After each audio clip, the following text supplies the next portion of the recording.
Yes, Mr. Beck. Ms. Potts would like to set up a time. Bambina spoke with the inventor on the phone as she checked the CEO's calendar. The office door opened, Benjamin entering with the R&D files Ms. Potts would have to look over during the flight. God, the paperwork.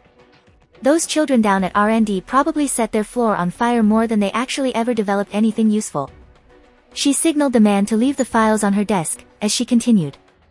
Yes, she is available Thursday. A loud clang shut her up.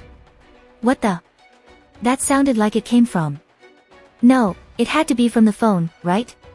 She looked up at Benjamin, who also looked surprised. She asked anyway. Did you hear? The sound of shattering glass was loud and clear this time. Bambina hung up. She started dialing security on her smartphone even as she rose and followed Benjamin out of the door. Shit! He swore before hastily backtracking a couple of steps, hitting her as she advanced before he could consciously stop. More cracks. Horrid screeching as glass scraped across the floor tiles. The call connected. Still, she pushed Benjamin out of her way. He let her through. Hogan speaking. There was a man on the floor. Mr. Ultron. The 4 o'clock. Not that he was well put any longer. His hair had come undone, curls tangled with pieces of what once had been a tall mocha-colored vase as part of the hallway decor. His suit was creased and was that a burnt scent she was smelling? Bambina walked forward. Where was Miss Potts? Was she still in her office? The acrid odor was now getting stronger. Arbogast, can you even hear me? The head of SI security shouted through the phone. And no, she hadn't really heard him. The sleeve of Mr. Ultron's jacket had smoke singing away at it. Could he not feel it? Could necks even bend the way his was? Was she supposed to check his pulse? Hogan, come on the executive floor. There's been a what? A murder. Had someone attacked him? Ms. Potts. She looked at the office doors. A wood and glass compilation, each side about 50 pounds, had come off at the hinges, only the right barely hanging, the other cluttered over the floor. She ran over it. Benjamin had been faster. Ms. Potts. He shouted once inside the office. The waiting room was not the mess she thought it would have been. It was reasonable. Wouldn't she have heard the noise otherwise? One of the chairs had fallen over. Ms. Potts' computer was on the floor, its screen broken. She felt hot and her skin felt dry, even as she was breaking a sweat. She was nervous. That man had died. Virginia couldn't be, could she? Hogan, there's a dead man, and we haven't seen any other attackers. You need to come ASAP, she spoke over the department head's questions. Why was she smelling campfire? A shout came from the office. That sounded like Benjamin. No. Virginia, she. The younger assistant ran out of the office, right as the fire alarm started screeching all around them. The sprinkler system activated, water drenching her in moments. Benjamin. She shouted as the man hurried out of the waiting room. It was useless, she could barely even hear herself over the alarm. Why had he left? Was Mr. Ultron's killer in the office with Miss Potts? Was he armed? Was she hurt? Before she could make up her mind over whether to enter the office to check on her boss anyway, someone appeared on the inner entryway. Relief swarmed Bambina. Miss Potts.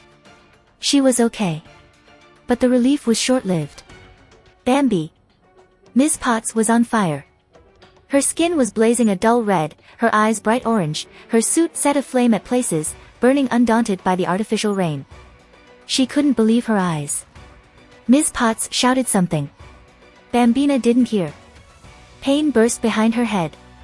Her sight went black, and she fell on the floor with an empty thud. Their fight had moved out of the office and into the waiting room.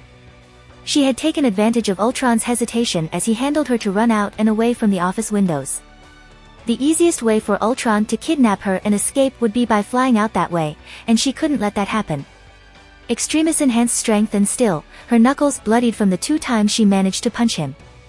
From his irritated reaction, the heat and fire blazing across metal had been more of an issue than any punch. She wished she could use more fire. But any more heat and she might self-explode. Ultron followed her out of the office but flew across the waiting room for the outer doors, blocking her exit before she could make her way through it. I must ask Ms. Potts, he started, when did you start learning martial arts? Does Tony know about it? Pepper took advantage of the pause to calm her breathing. Her skin had started to turn somewhat orange. Self-defense.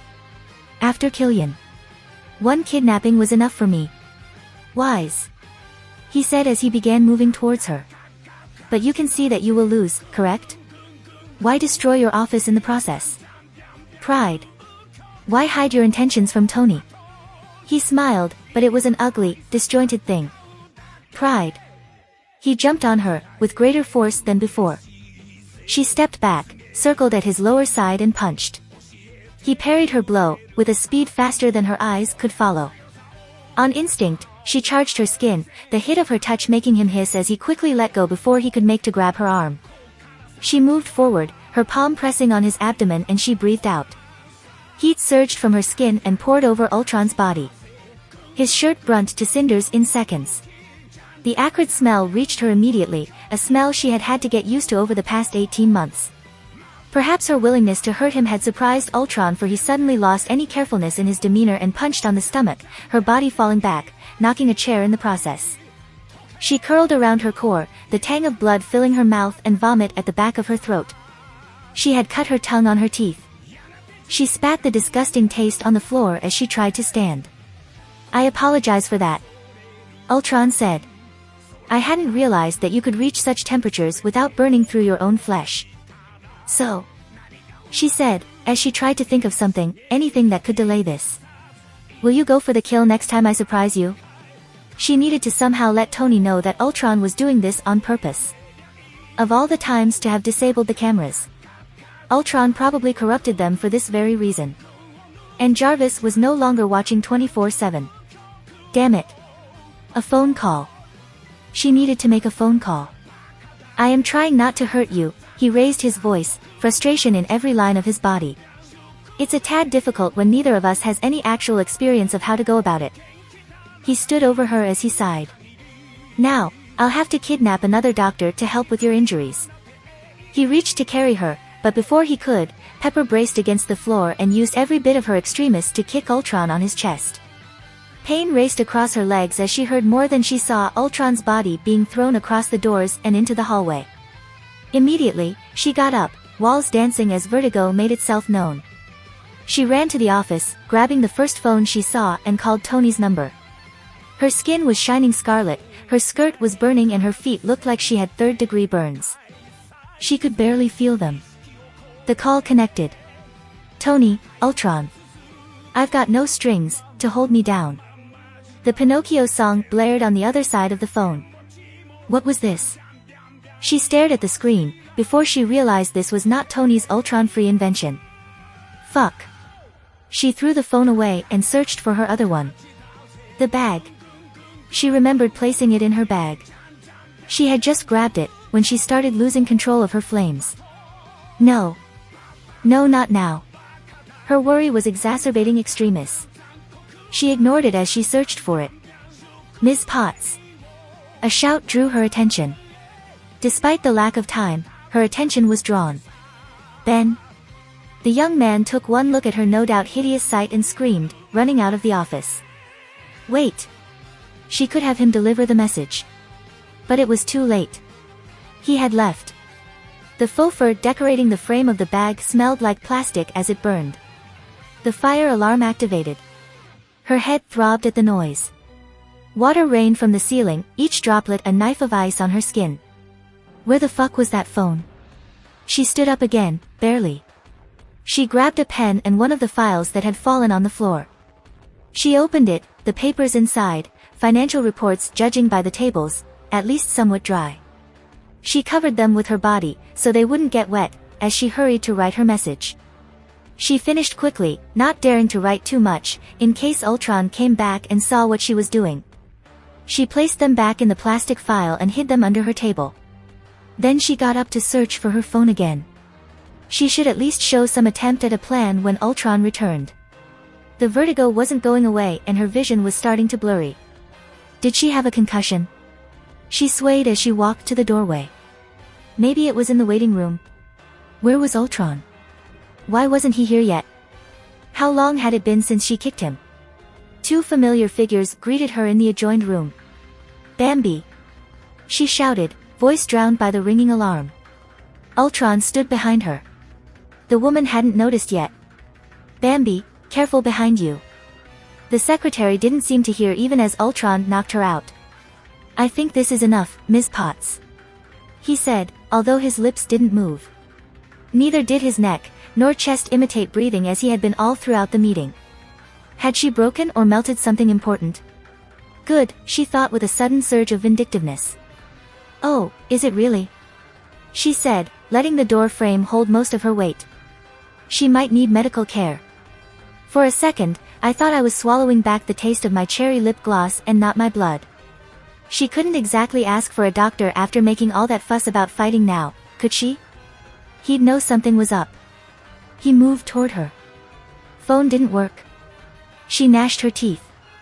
Couldn't do things by halves, now could you? Nope, he said as he placed his hands behind her back and her knees to carry her. She tried to protest, but every movement of her feet felt like burning all over again. I hope it was worth it. As the water dripped down her face, she tried to calm her breathing. Tried to rein extremis in. Oh, shut up and go kidnap me a doctor. He ruined everything he touched, didn't he? Plain old Tony Stark. Spreading the cycle of hate wherever he goes. Fucking fantastic. He raised his glass, expecting the burn of scotch down his throat, but the glass was empty. He stood up, went for the hidden dry bar in a side room adjoined to his lab, poured a wholesome amount and this time took the bottle with him. He was planning on getting thoroughly drunk. He sure as heck didn't have anything better to do. Who knew? If he actually tried to invent something while drunk he might manage to finally create an apocalyptic murder bot this time. Something tugged at his feet. Dumes' robotic arm kept urging him to do something. Maybe. What are you looking at? He said. Go away. I'm not about to play with you anytime soon. The bot wouldn't relent, but Tony needed to make love to a bottle that day and night, so he stubbornly persevered. He took another shot.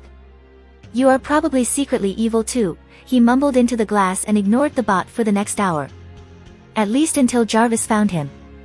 Lounging on a corner chair in his lab, empty bottles at his feet, Dume sticking at his side. Sir, the android spoke, and dear God, his voice had that disappointed and concerned tone to it that always managed to curl Tony's insides into one huge ball of guilt. Oh, shut it. Tony said, not ready for another round of self-loathing. I'm drinking. So what? You are not simply drinking, sir. You are endangering your health. Lots of things endanger my health. Avenging endangers my health. Engineering endangers my health. Hell, board meetings endanger my health to the point of suicide. Am I being stopped from doing any of those? Nope, he looked at his oldest AI. Jarvis was awesome. It was him. He was what kept going wrong. Not Jay. Not his AIs and bots. Seriously, Jay, you should have figured it out by now. Things that endanger my health are for the good of Tony Sta, hey. Jarvis stole the bottle he was reaching for. He stared at the android in disbelief. Jarvis had never done that before. He also hadn't had a body before, but still. Give that back, he said, seated, awaiting hands splaying out. No. Jarvis. I will not, sir. Tony would have gotten up and forced it out of the android's hands, but he wasn't quite sure he would be able to walk the distance between them without face-planting on the floor a couple of times. Sir, you need to stop blaming yourself for Ultrons. I'm not blaming myself for anything. I just wanted a drink. There, case solved. Now give me the scotch, Jarvis. Please. Miss Potts is coming tonight and you have promised her you will be more careful with your alcohol. Pepper is doing what? That was news to Tony. Pep had SI to run in LA. Why would she be here? Why wouldn't she call him first like she always, oh. Jarvis. But of course. It was good news after great news today, wasn't it? What did you call her? Sir, the android started, hands twitching. Tony wanted to feel happy at his AI's emotional response, but he couldn't as Jay was obviously nervous. Feeling guilty. Lying. Miss Potts and I are simply worried. That's not what I asked. Weeks of self-flagellation, of internal anger were coming back with force, all at once now. Why did you call her? And why didn't you tell me? Because it came back to that in the end, didn't it? Nobody told him anything. Jarvis had apparently wanted a body all along. Ultron felt enslaved. And had some secret bullshit plan that was going to end in, and already had, a lot of lives lost. SHIELD was HYDRA. Fury was fucking Fury. His teammates certainly didn't give a shit about him and lied to him half the time. His parents, well, the less he thought about that the better. Seriously. It wasn't even the lies. It was simply omission. Omission. Omission. All the time. If only they would tell him things. If only they even mentioned it. He was there. He could help. Why didn't they let him? Why would they keep lying? Was Pepper hiding things from him too? Now, that would take the fucking cake. I had no frame of reference for how to best help you. I needed advice. Jarvis said. Because I so obviously need help, don't I? He didn't even know what he wanted from Jarvis at that point. He was just tired of it all. Sir, it is understandable that learning about Ultron's Biha. Wait. Learning about what? Tony hissed. Sir. Friday, he wasn't about to wait and listen. Has anyone hacked into the security cameras today? No, boss. The AI answered after a slight pause. Tony's alcohol-addled mind almost convinced him that she was lying too, but no, she was too young for that. The backup servers. Jarvis offered, whispering. I accessed the footage through the backup servers. Tony stared at him disbelievingly. Get out. Sir. I apologize for invading your privacy, but your behavior after speaking with Mr. Maximoff was quite alarming and I... You don't get it, the words slipped out of Tony as he heard the android speak. I can't believe this. You don't get it at all, do you? The android hesitated before speaking. I am not quite sure to what you refer, sir. Tony chuckled. Then laughed. Then laughed some more. It was his fault. All Tony's fault. It always had been. Why was he so fucking bad at this? This was Jarvis after all. 18 years and still, he didn't understand. Was it any wonder that Ultron hit children and released the Hulk on innocents? He ruined everything he touched. Sir, are you well? Sir. Jarvis moved over and touched his shoulder in concern. Tony slapped it away. You drugged a teenage girl. Sir, please. You drugged a teenage girl, and you didn't care. Why would you care for my privacy and that of an abused teen? Boss, Friday's voice rang between them. Damn. He forgot she was watching. He just kept fucking failing them. Not now, FRI. He said before addressing Jarvis. Get out. The android still tried to placate him. I said get out, he yelled. Jarvis finally stopped speaking. He stared so forlornly for a moment that Tony almost took back his words. But the lies, the alcohol, and the rage kept him going. The android placed the alcohol bottle on one of the lab tables. He looked at the floor as he added. I am sorry. And then he left the lab. Tony was sorry, too. He picked up the glass. There was still about a finger of scotch left in there. He was about to drink it when white powder exploded at his feet, the cold surprising him into dropping the glass on the floor. DUME had used the fire extinguisher on him again. You are the evilest of us all, aren't you?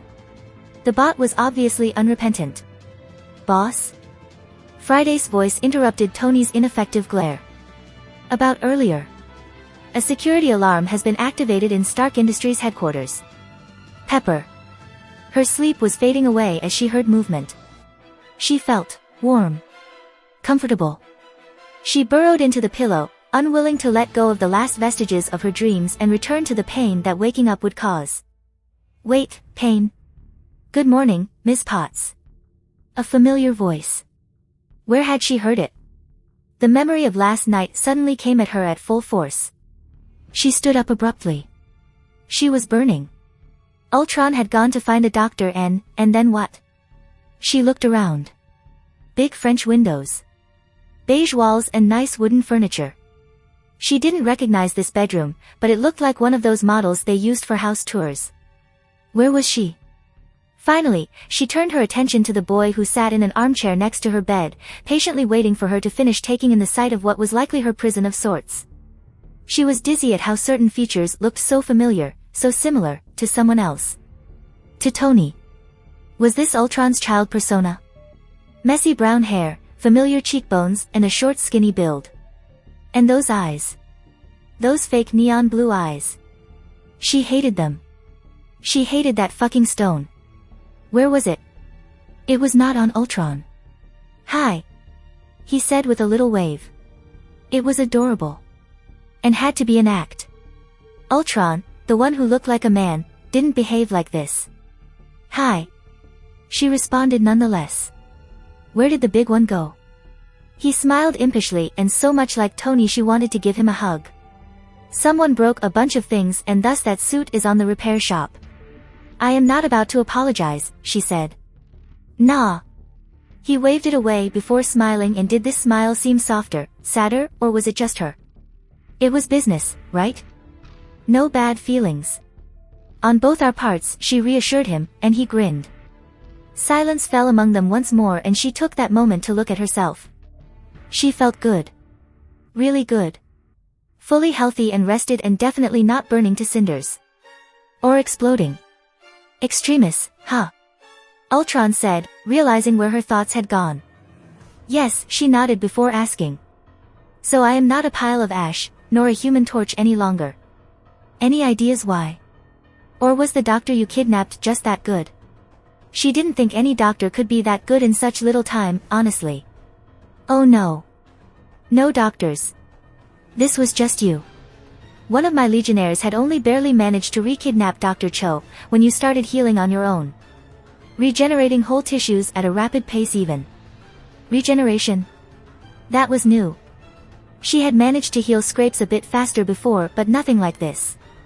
How long had she even been asleep? How long since? 8 hours.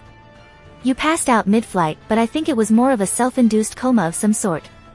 Like a healing trance. Pepper couldn't help but smile. A healing trance? Like a Vulcan? You have seen Star Trek. Ultron's obvious joy at her reference was infectious. It's practically a requirement for being Tony Stark's friend, she said, but because she was feeling a little evil she added. Star Wars is better though. The indignation on the kid AI's face was worth it. It's not.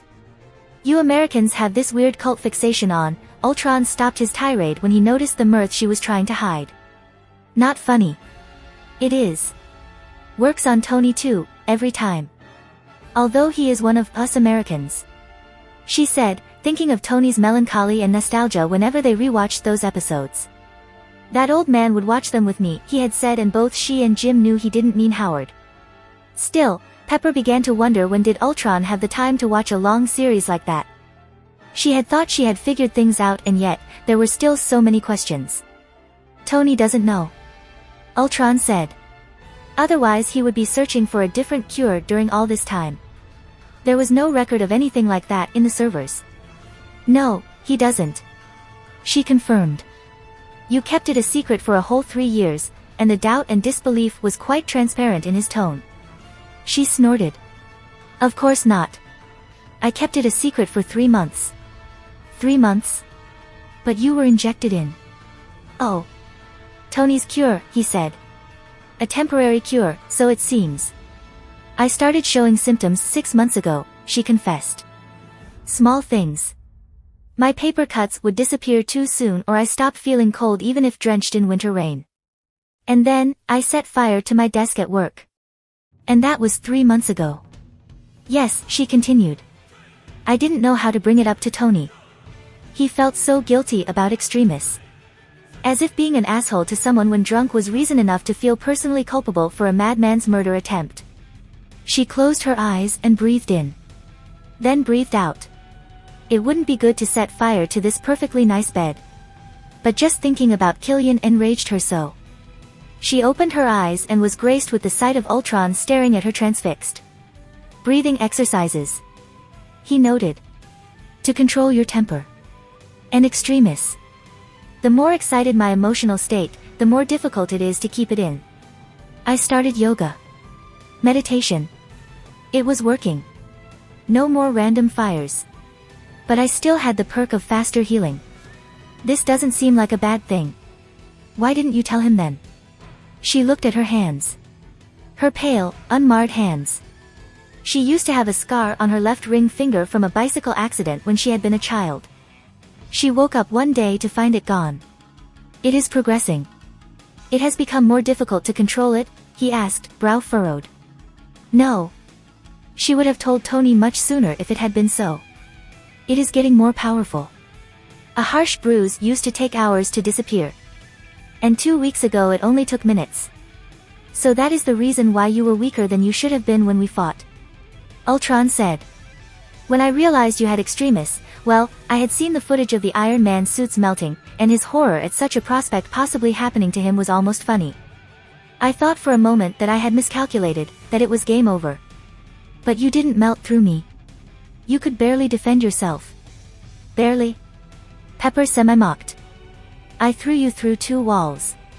2 walls. The childish AI raised a ridiculous eyebrow. And you couldn't even stand there after. Point taken. But still. I couldn't tell him 3 months ago, she started again. But I started to draw up the courage to when he suddenly became busy. And she looked at him meaningfully as she said so. Creating you. Ultron averted his electric blue eyes, she hated that color now, and ignored her words. What Tony gave you 3 years ago probably wasn't a cure but a stabilizer. Something that would give your body time to prepare for the power of extremis. You have been slowly showing greater healing, maybe greater strength, but you overdid yourself during our fight. You reached for something your body hadn't prepared yet. You love being verbose, don't you? Pepper said. It's adorable, in a ridiculous kind of way. Just say that my molecular makeup is being slowly rewritten. He seemed to want to argue at her words but huffed and kept silent. Dr. Cho is still here, you know. She could look you over. See if there is any reason for concern. I'd appreciate that, she said, although mostly because it would give her a chance to see if there was a way to escape from here. Or send a message to Friday. Ultron then stood up to leave the room. Probably to get back to his ridiculous world domination plan. Breakfast will be here soon, he said, but she caught his arm before he could move further. Wait, he looked at her in question. Promise me something, okay? Ms. Potts, if this is a request to release you. No, it's not. It's different. It has nothing to do with my situation, she said. Very well, he said, and he suddenly sounded more like the man who ambushed her in her office than the child she had spoken to that morning. But I must hear what it is first. Take suicide off the list. He shook her hand off. That is absurd. Why would I? Look, she insisted. You know I know. And I know you know I know. He didn't laugh. She had hoped. Not even as a last resort. Promise me. He looked at her coldly. He had never seemed threatening before. Ms. Potts. You may have some idea of my plans but do not think you truly understand the big picture here. You have no idea what my last resorts would be needed for. Nothing can be worth that. Tony would be destroyed if something happened to Mr. Stark, he started, and his voice was pure frost now. Is not my concern. My choices are my own. If I choose to die, and I assure you, I am doing everything in my power to prevent that outcome, I will die of my own will. No one, not even you, can take that from me. In breaking news out of West Africa, Liberian President Michael Boto has abdicated after months of protests and riots, which had resulted in many civilian casualties. Boto is considered to be the head of one of Africa's most brutal military dictatorships, after having gained power in a coup that sparked the Third Liberian Civil War in 2008. The lack of military action on last week's protests had brought hope among local opposition, while... What are you watching? Natasha asked from the doorway. Steve looked at the screen one last time, images of crying and smiling protesters as a man was escorted away from the podium by armed guard. He turned off the TV, before addressing the spy. Nothing, he said. Just the news. She smiled knowingly at him before sitting down on the couch beside his own. It's quiet, she said. Yeah. And it was. Quiet. Not a day had passed by since he woke up in this strange new age that something horrible of massive proportions didn't happen. Something that went beyond back alley shootings and burglaries. But it had been quiet. For days now. No reports of new wars or ongoing wars. No terrorist bombings. No government-sanctioned genocides. No news from the cartels or arms dealers. It was quiet. All over the world. He stared at the black TV screen. And then, there was this. Powerful dictators just abdicating all of a sudden. It was the second time this week. I heard there were rumors of new peace talks in the Middle East and Afghanistan. What a lucky coincidence. Natasha said. Steve couldn't help snorting at her words. She smiled again. What worries you, Steve? The world may have gone quiet, but you certainly wouldn't. He wished he could just tell her. Could explain to her that he is just that, quiet. That the him here, the him now, is not the Steve Rogers who went into the ice. That the man who came out, who found himself in a world of noise, of compromise, of color fills the empty space with sound and chatter to drown this noisy foreign world. He misses his world.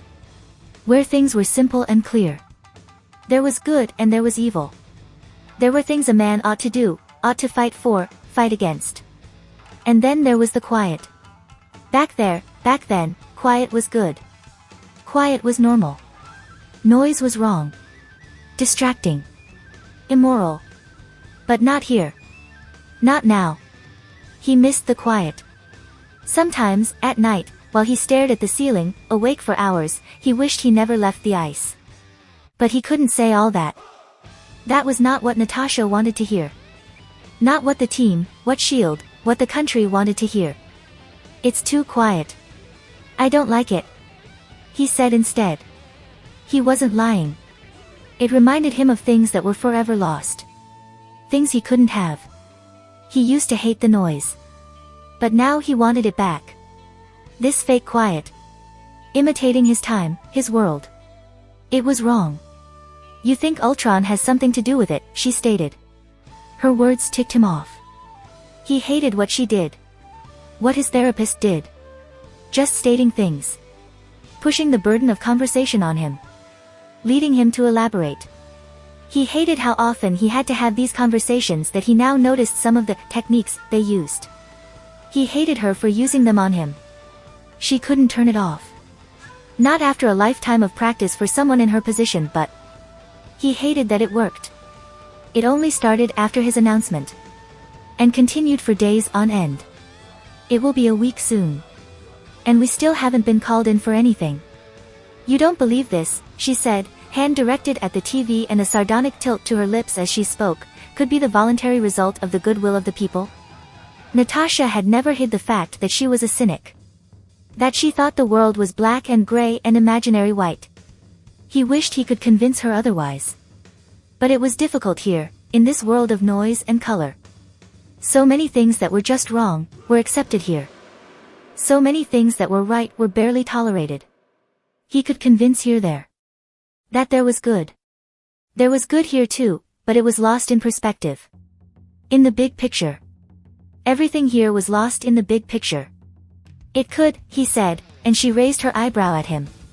It could, he insisted. But if it was truly voluntary, it would take more time.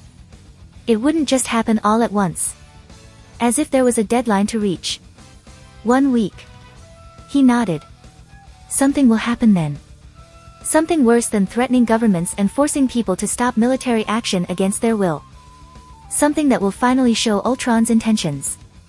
Don't believe his talk of world peace. He seemed pretty convinced that it can only happen under his rule.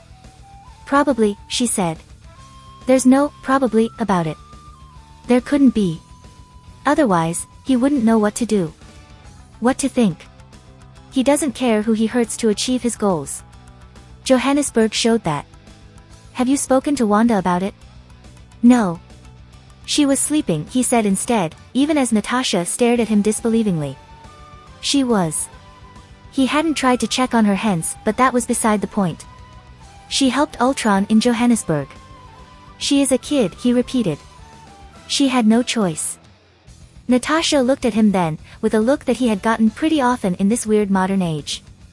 A look that a female cop he had met at a charity event for retired police officers had once given voice to. Oh, you naive young soul.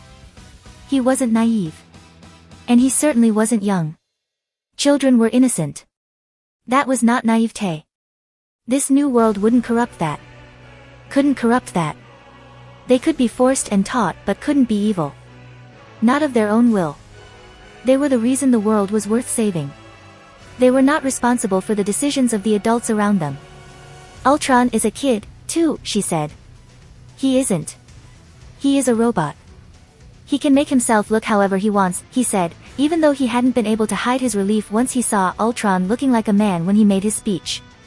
His actions, his words, this quiet, they are not the acts of a child, he continued. I think you're confusing peace with quiet, she added. That's what Ultron said to Thor back at the warehouse. He's making the same mistake now. Making the world quiet. He hummed in agreement, thoughts of quiet making him recall memories better kept locked. Peggy liked children. You are doing the right thing, Steve. Natasha suddenly said, rousing him from his thoughts. She had misinterpreted the cause behind his sadness. He forced himself to think back on the situation. He stared at the TV screen. The right thing. He was doing the right thing. We are, he agreed, and she smiled as Natasha always did when verbally included into the team. And they were, he thought, pushing aside the faces of happy protesters as a dictator lost power. They couldn't simply let a robot, a machine, control the world, control people's lives and futures as he wished. If Ultron had truly wanted peace, there were other ways, slower, surely, but still good, right ways to achieve that. It would take a lot of time, but good would win in the end. It always did. What Ultron was doing was wrong. And had already cost hundreds of casualties. Lives that would have continued if it weren't for him. The pretty speech he wrote last week meant nothing. A sham. A politician's words. Worthless, nice-sounding lies. Certainly, not the words of a child. Natasha was about to speak again when Clint appeared at the doorway. Stark and Jarvis just suited up and left. What has happened? Did they find Ultron? Steve was immediately on alert. Finally. No more waiting. They could put Ultron away once and for all and be done with this confusion. But why hadn't Tony come to him? Why hadn't he told him if he found Ultron? They were a team. Wait a moment. Natasha said as she looked up at the ceiling. Friday, you know anything about this? Yes, Ms. Romanoff, a female voice answered from all sides, and Steve barely managed not to flinch. This modern world had many things that shocked and terrified him, but this. Tony's, bots and AIs, as he called them, they were at the top. We received an alarm from Stark Industries headquarters. Stark Industries. It had to be Ultron. Potts works there. Natasha said. That's why Stark left.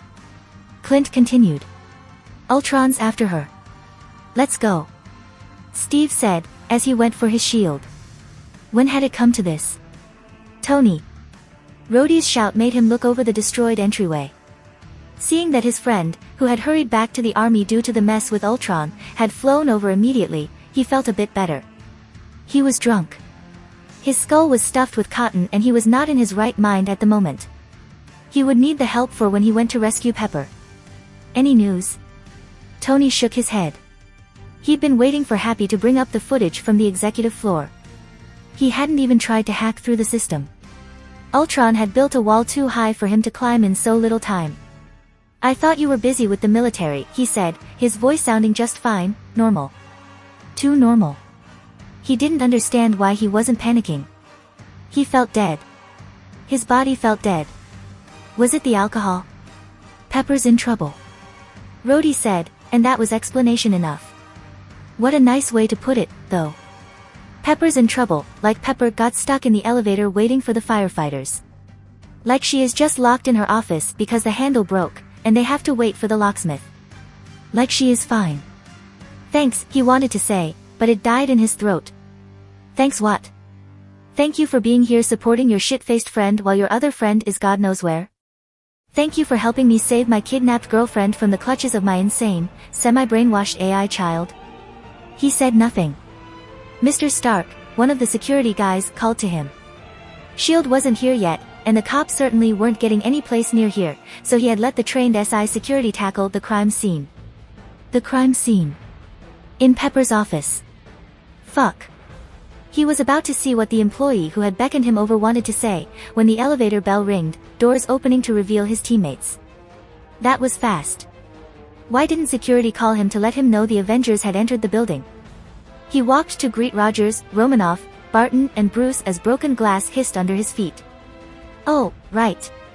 Security was stuck on the executive floor due to a code red, so the guys on the first floor probably thought the Avengers were needed over ASAP. Tony held an irrational desire to giggle. He still felt dead. Stark. Steve called. What's going on? Was Ultron here? Was Ultron here? Yes, Ultron was fucking here. 2 hours ago. Bambi, the poor woman had been understandably shocked, had dutifully reported that a man by the name of James S. Ultron had an appointment with Ms. Potts right before things went nuts. We think so, he said instead. Romanoff, the good little spy that she was, took one look at him and asked. Where's Potts? I don't know, he wanted to say. He didn't. Oh, man. Barton said, as he probably realized what happened. His sounded genuinely sympathetic, something that made sense now that they knew he had a family tucked in somewhere in the countryside. Did Ultron take her? Bruce asked, honestly concerned for her. He was always like that when it came to innocent, uninvolved people. Tony, Rogers started, we'll save her. Don't. Not now. Tony said. I'm not in the mood for optimism now. What are you in the mood for then? Romanoff asked. Facts. He answered. I am in the mood for facts. She nodded as if that made perfect sense. It didn't make perfect sense. In fact, it didn't make any sense. In his head. Where's Jarvis? Rhodey asked, and a stab of guilt made Tony wince. Certainly, the spies of their little assemble didn't miss that. Neither did his old friend. Outside.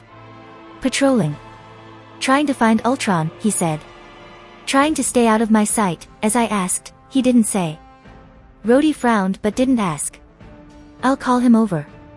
Ultron's probably long gone. He might be of more help here. He then put on his suit and flew across the office and out of the floor-length window that Ultron had broken in his escape. Mr. Stark, I have something for you to see, the man who had called him before said. This time, he was holding a sheet of paper encased inside a zipped plastic bag. We found this paper inside a folder hidden under the CEO's table, he said and passed it over. Tony nodded at the man and held the plastic carefully. Maybe Pepper had left something for him to find. Pepper was always so clever. Tony looked at it. He recognized it. Although he had distanced himself from the company affairs, he was still chairman. And Pepper often spoke to him about her work. This was a provisional data report for the first quarter of this fiscal year. It would have been utterly boring and useless if it weren't for the hasty and somewhat ink-smudged message written on top. It was Pepper's handwriting. Unnoticed by him, the team had gathered around him and were all looking at the same message. Cassandra was right. They have Helenus. They stared incomprehensibly ahead at the paper. Tony found he could finally feel sick again. His armor smelled of puke. He had had to stop and vomit during the flight. His clothes were stuck to his skin due to sweat and his head hurt like someone had taken a hammer to it. He felt sick. He felt alive. He could breathe again. What does that even mean? Rhodey asked first. Tony hadn't even heard his friend walk over. Jarvis was standing right behind his friend. Tony met the android's AI, wanting to somehow apologize, yet not knowing how. Not without talking at length about what had happened between them. Not without breaking in fits. He tore his gaze away. They didn't have the time for that. Pepper needed him. He stared at the message again. Ultron needed him too. It's a code, obviously. Barton said, sounding insufferable. Yes, but what does the code mean? Rhodey repeated. It's a very specific message. Romanoff started. We probably can't decode it. It is meant for a specific audience. Only they would be able to understand it. For others, it might as well be useless, she explained, whilst staring suspiciously at Tony. She obviously had guessed he was the intended audience. This was Virginia, Pepper Potts' message, after all. Tony made a confused face for a moment, before shrugging. I don't know. Can't think of anything. Well, think again. Barton said. Tony's lack of effort toward retrieving his girlfriend, probably offending the man in his strong sense of familial duty. Tony crossed his arms. He didn't really have an excuse, and they were right to suspect him. I have. This is my girlfriend who has been kidnapped, Legolas. What about the names? Rogers interrupted the fight before it could start. Do you recognize them? Anyone you know named Cassandra? While Sir is acquainted with a Miss Cassandra Moore, it is unlikely that a model Mr. Stark met at a charity event 9 years ago is relevant to Ms. Potts' message. Jarvis intervened, likely guessing that his creator was hiding something for a reason. It is far more likely that Ms. Potts is making a reference to the characters of Cassandra and Helenus, 2 Trojan royals from Homer's Iliad. Seeing the question marks on some of his teammates' faces, Bruce explained. Cassandra was a prophetess who was cursed by the gods to never be believed by others. As such, even though she predicted the fall of Troy, the Trojans ignored her warnings and thought her to be insane, he said. Helenus was her brother, if I'm not mistaken. He was also a prophet. Tony added. Seeing the team's incredulous looks directed at him, he continued, somewhat defensively. What? I read. Ancient Greek literature. Romanoff asked, eyebrow raised in disbelief. What can I say? I have sophisticated tastes, he said. You don't actually expect us to believe that, do you? Tony would say that their disbelief hurt, but it would be utterly untrue. He had called all literature quite a few nasty names in their presence before. Okay. Tony surrendered. Pepper reads. I listened to her talk about it. And you still don't know what it means? Barton asked. Look, he said. I am a genius, not an idiot. I understand this message is a warning of some kind, but I don't know what and I don't care to know. Not yet. Not now. I don't see how it is relevant to Pepper's kidnapping. It certainly won't tell me how she is, nor will it tell me the location of Ultron's hideout. He ended up raising his voice near the end. He calmed himself before looking at the 2 spies. Satisfied? Romanoff nodded, nothing on her face like usual, while Barton looked guilty for presuming he didn't care given Tony's attitude. Rogers, at least, looked ready to ask more questions, before they heard Friday's voice speak through his armor's audio. Boss? What is it, FRI? He asked. There are reports of robots flying unauthorized in Nepal's airspace. Is Ultron among them? I will have to hack into the nearest satellite, before I can confirm that. Tony looked at his teammates, who certainly didn't appear to be backing down anytime soon. Furies and the Council's orders be damned. It's fine, Friday. We'll fly over anyway. Let us know when you have more.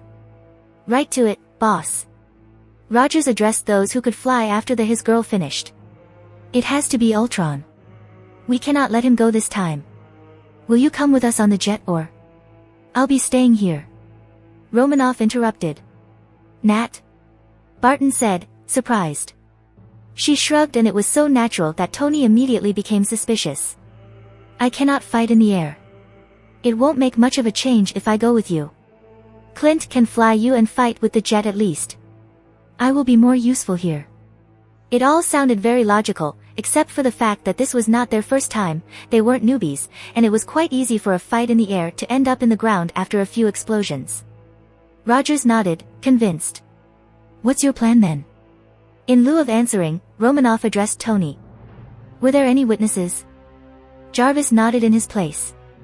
Ms. Arbogast and Mr. Singh are resting in the office down the hall right now. I'll see what they have to say. Good luck, she said and left, no one stopping her with explanations that others had interrogated them about it before her arrival. She was skilled, she could notice something others missed. And you? Rogers continued his earlier question. I have to make a stop at the Malibu mansion and change suits before I fly over. Tony said. I'll probably arrive before the jet in a lighter suit. Rhodey looked at Tony, probably wanting to call bullshit on him, before looking at Jarvis and then back at the captain. We'll fly. We can reach Nepal sooner, however little time that might be. Good. Rogers agreed. But do not engage Ultron on your own. We'll need to work together on this. Aye, Captain. Tony said, along a two-fingered salute before putting on his helmet and flying through the window. Jarvis and War Machine after him. Barely in flight, Jarvis immediately opened a three-way call line. Rhodey's voice was exasperated as he spoke. Now you want to tell us about Pepper's message? Tony chuckled guiltily. Something tells me you knew I was hiding something. No shit, Sherlock. Explain now. Is Pepper safe? He set course for Malibu, letting Friday fly the suit. He wasn't sure how to explain his relief and worry, so he settled for yes and no. Tony, Rhodey started. I'm not kidding here. Pepper is alive. Fine. Probably. But I don't know for how long. Sir, Jarvis spoke, sounding hesitant.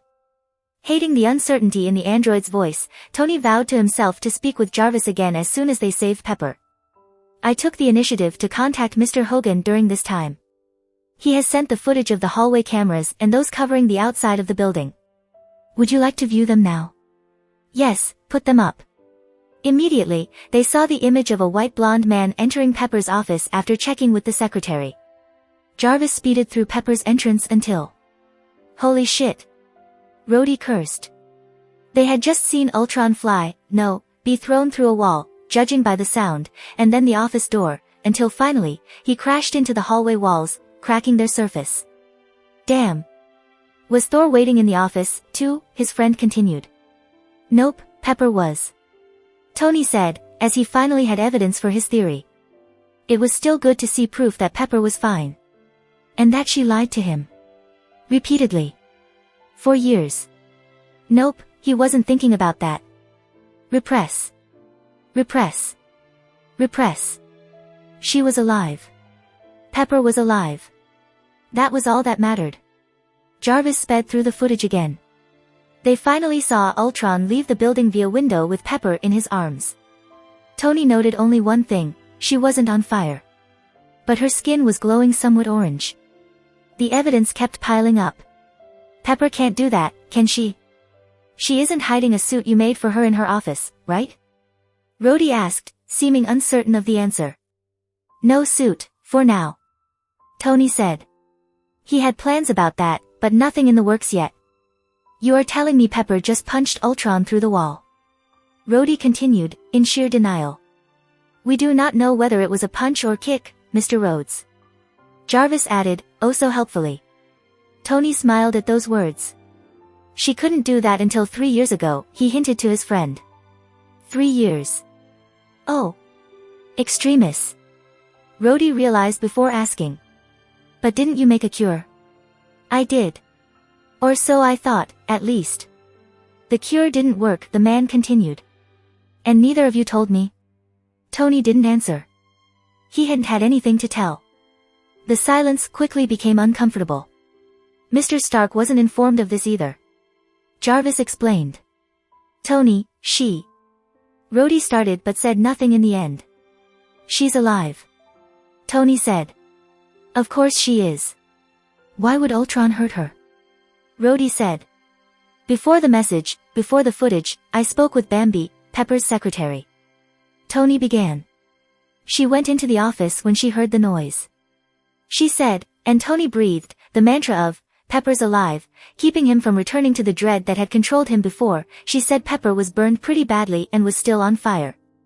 She didn't recognize her first, when she left. Dual voices rang out at the not-so-well-hidden tremor in his voice. Tony, man. Sir.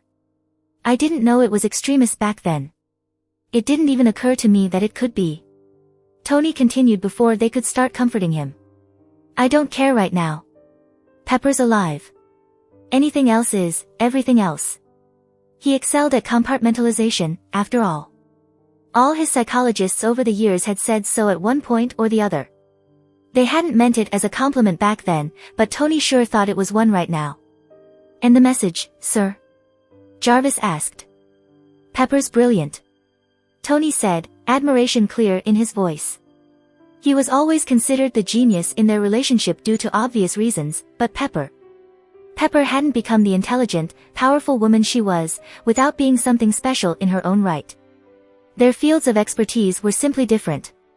I have no idea how, but she managed to learn about Ultron's plan somehow. She wrote what she could when she was alone. That would be when Ulrin was incapacitated in the hallway. Jarvis inferred. Yes. Tony said. It's the only time that makes sense. Which means she wasn't on fire at the time because the paper the message was written on shows no signs of burning. Yet, Bambi saw her in flames. So that is how you realized it was extremist before you saw the footage. Rhodey added. You realized she could control the fire and probably set it herself. Tony hummed his agreement. I thought Pepper's message meant something like, I am safe. Be back soon. Once I saw your attitude adjustment. Couldn't figure out why you wanted to keep it a secret, though. Attitude adjustment? Tony repeated. I wasn't that obvious. Tony, you went from a still corpse with all the personality of a rock, to the stupid, arrogant genius that you usually are. Rhodey said. Before Tony could contest the stupid part of his statement, Jarvis said, Ms. Romanoff most certainly noticed as well. Mr. Barton too, but only Ms. Romanoff seems to have decided to stay behind to investigate the cause for your behavior, sir. Yes, that. The spy would most likely find out about Pepper's extremists in the same way as Tony. Could explain his attitude adjustment from reading the message, too. After the mess with HYDRA, Tony wasn't feeling enthused about S.H.I.E.L.D. learning about Pepper's condition. We'll deal with that later, he said as they landed in front of the rebuilt mansion. Wait, we're really stopping here? Rhodey said. I thought that was an excuse you said to the others. It was an excuse. Tony said. But I also do need another suit. Stopping his friend from continuing with his questions, Tony addressed Friday. FRA, can you check if Ultron's code has been here? Just check, don't go near it. No, boss. The mansion's clean, the AI said. All servers are clear. Great. Tony said, before undressing his armor. Any explanations anytime soon? Rhodey asked. I have a plan. Tony said, as soon as he was unarmed, before leading them into the mansion. Hovering over the city of Kathmandu, Ultron had never felt this perplexed even when he had just awakened and been made anew in this strange new world. The whole city seemed to exist for the sole purpose of vexing him. 24 of his sentries accompanied him, flying in a grid pattern, scanning and searching and finding nothing. He would search for names, for people he knew lived here and were part of the Order of Mystic Arts, and yet, according to his scans, these people didn't exist. No Karl Mordo, no Wong, no Hammer, no nothing. In his paranoia, he had searched Tibet, just in case this world was more loyal to the comics depiction than that of the cinematic universe. He had started to consider the possibility that perhaps he had been born into one of the alternate universes amongst those 14,605,000 where Agamotto switched planets or died of choking, and thus Earth's foremost mystic order simply did not exist. Thinking of the time, he decided to run one final experiment before leaving Nepal for good. He flew down into the city and landed amidst a somewhat crowded bazaar. The robotic appearance of his temporary body quickly sent the surrounding humans into a frenzy as they panicked and ran away from the monster in their midst. This very reaction was the reason why Ultron had had to expropriate Stark and Mr. Beck of their technology in the first place. Humans were visual creatures, after all. Ignoring them, for they meant no actual harm and could not harm him even if they had possession of firearms or cold weapons, Ultron started his walk into the alley streets of Kathmandu. He believed that there was a high likelihood that an Order member would approach him at some point. Perhaps, it would be more likely if he actually attacked the residents of this city, but by now his J.S. Ultron persona had tied himself to the image of red-eyed flying robots. The only crime his sentries had publicly committed was theft and the so-called terrorism that the US government had been adamant to lay at his feet, while the press had very kindly called BS, preferring to butcher the Avengers' reputation instead. After all, the entire world saw Hulk rage live in Johannesburg. No flying robots anywhere in sight. While the entire affair had been a horrid miscalculation, opportunity rose from misfortune, and Ultron would not slap the kind hand the press had thrown his way. He had spent a good deal fanning the flames in the background, calling everything the Avengers and S.H.I.E.L.D. had ever done into question. President Ellis had only just managed to put the worst of the Hydra coverage away, and now the sequel of that career-destroying scandal was playing out in an election year. Anyhow, he returned his attention to the city. But first, Avengers ETA, 30 minutes. He would have to finish this quickly. Ms. Potts was still unconscious, although her state of health was recovering at an astonishing pace. He had wished to be present for when she awoke, so after receiving the fourth unsatisfactory report in so many days regarding the location of Kamartaj, he had merely split his attention and transferred it over to one of his sentries who were already on site. While they made a perfectly fine host body, none of them had been equipped with BRF holotech, nor did they have the build for a sustained fight with a superhuman threat like his legionnaires. He would have to return to base very soon. Ultron had explored the place for over an hour in total, and yet, not one sling ring portal or mysteriously robed individual anywhere in sight within that time despite the very threatening, robotic appearance. Could he presume that the Order did not discriminate in favor of carbon-based lifeforms, and thus they were leaving an essentially harmless exotic tourist to explore their city in peace? If he could, Ultron would have laughed at the thought alone. Humans? Unprejudiced of the unknown? As if. Case in point, he made the acquaintance of the very armed, very terrified, local police force, from whom he ran away unwilling to engage. As a result, he would have deemed the entire experiment a failure if it were not for the building he stood in front of. It was an unremarkable building, 2-story high, the paint job certainly needed to be redone 2 decades ago, the laundry drying in the single balcony facing east, while weeds and other greenery repossessed the sidewalk in front of it. It was so unremarkable amidst the 24 others just like it that he had seen that day that were it not for his actual photographic database of a memory, he wouldn't have recognized it. This was not building number 25 in his journey of unremarkable buildings. Nor was it numbers 2 through 24. This was building number 1. The one that if he took the alley on the left would soon lead him to the bazaar he started at. If he were an aimless tourist, he would have ignored it despite the recognition. But he was not a tourist, and he certainly wasn't aimless. Ultron had started his on-foot search for Order members very methodically, drawing a map in his code all the while and matching everything he saw with a map of Kathmandu. He was physically incapable of becoming lost. After an hour, traversing the spidery alleys and nooks of the west side of the city, he shouldn't be anywhere near this building. In fact, he should be diametrically opposed to by at least 2.35 kilometers. Yet here he was. Where he started. Ultron took flight, wanting to view the area as a whole once more. Cross-checking with both his mental map and that of the city, Ultron had to surrender and admit that he had gotten lost. At the realization, he let out a metallic grin, hoping that whoever controlled this area's barrier, spell, or enchantment could see the victory and determination that he placed there. They hid. But he found them. Kamartaj existed and was here, somewhere within this circle area, centered 1.175 kilometers east of his starting location. Now, he had 2 options: he either found a way to outwit the magic surrounding this region, or he forced them out of their hiding hole. Regarding the first option, the MCU hadn't shown any magic similar to what he had experienced. But he had expected that. This was a real, living universe, where sorcerers had as their foundation thousands of years of discovery, experimentation, and magical research, not a 2-hour-long movie with a focus on narrative and character growth. However, he could still make some inferences from what he knew. The Mind Stone inhabited his mental landscape regardless of his actual physical location.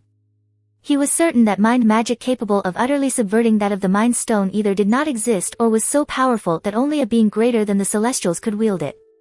The likelihood that a primordial being of untold power had bought a house in Kathmandu's west side was so infinitely small that it was laughable. Therefore, this magic had to be an illusion, a time or dimensional loop, a spell that could affect the soul or displace the body quietly. It could also be something else entirely. But not mind magic. Given his unfamiliarity with magic, and the fact that he could think of it as actual, applicable energy rather than a figment of imagination was a cause for both hilarity and madness, there was less than a 2% chance that he could outsmart the magic or its sorcerers within the time he had left before the climax of his plan. That chance would become nearly non-existent if the magic had him as its intended target or was screening for individuals whose intent lay in making use of the Time Stone. As such, his second option was his only actual option.